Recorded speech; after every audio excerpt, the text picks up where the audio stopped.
परवाह देश की में हम अपनी रिपोर्ट आपको दिखाएं, लेकिन उससे पहले डोनाल्ड ट्रंप की प्रेस कॉन्फ्रेंस पर बड़ी जानकारी आ रही है। डोनाल्ड ट्रंप ने कहा है कि होर्मुज से हमें सिर्फ 1% यानी 1% से कम तेल मिलता है।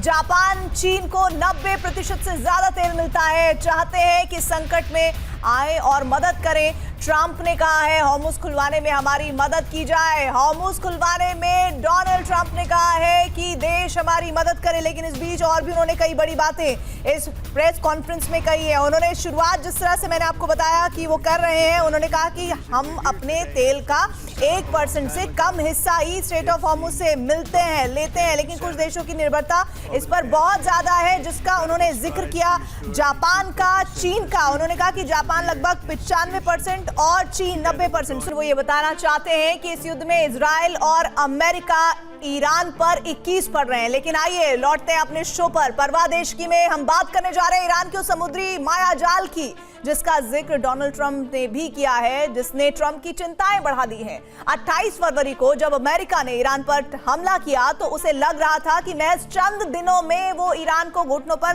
ले आएंगे, लेकिन आज जंग को 17वां दिन बीत चुका है, लेकिन ना तो ईरान झुका, ना ही जंग खत्म हुई। हालांकि कुछ ऐसा जरूर हुआ जिसकी कल्पना शायद ही डोनाल्ड ट्रंप ने की होगी। ईरान जंग में अमेरिका बुरी तरह से फंस गया। हालात ये हो गए हैं कि अब ईरान अमेरिका के खिलाफ मिशन अंडर वाटर लॉन्च करने जा रहा है।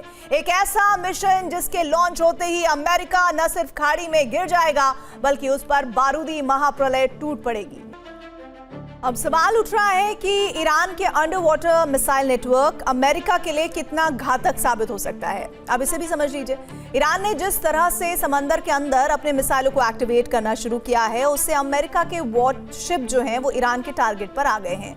अमेरिकी युद्धपोतों पर ईरान की टॉर्पिडो हमले का खतरा बढ़ गया है। साथ ही ईरान के इस कदम से अब अमेरिका के लिए ईरान के खिलाफ सैन्य ऑपरेशन करना मुश्किल हो जाएगा, क्योंकि समंदर के नीचे चप्पे चप्पे पर ईरान के घातक मिसाइलों से उनका सामना होगा। साथ ही ईरान की इस तैयारी से अब अरब में छिड़ी ये जंग लंबी खिंच सकती है, जिसका खमियाजा अमेरिका को भुगतना पड़ेगा, क्योंकि इससे अमेरिका की सुपर पावर वाली साख को सीधा नुकसान होगा। दुनिया में अमेरिका की सैन्य ताकत को लेकर गलत संदेश जाएगा, और यही बात ट्रंप को परेशान कर रही है।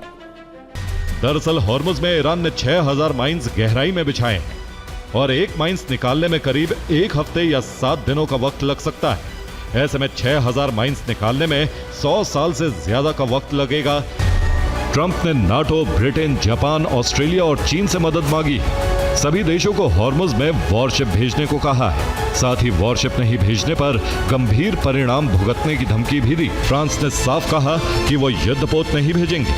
जर्मनी ने भी इनकार कर दिया, साफ कहा कि यह जंग उनकी नहीं है। जापान ने युद्धपोत ना भेजने और स्वतंत्र फैसला लेने की बात कही। ऑस्ट्रेलिया ने भी मदद से इनकार कर दिया, कहा होर्मुज में जहाज भेजने का उनका कोई प्लान नहीं है। वहीं साउथ कोरिया ने समीक्षा की बात कही, लेकिन किसी वादे से इनकार किया। ट्रंप की हालत का अंदाजा इसी बात से लगाइए कि आज की तारीख में कोई भी देश जंग में उनका साथ देने से इनकार कर रहा है। यहां तक कि नेटो ने भी इस जंग से हाथ खींच लिए हैं, जो ट्रंप की विश्वसनीयता पर बड़ा सवालिया निशान लगाता नजर आ रहा है।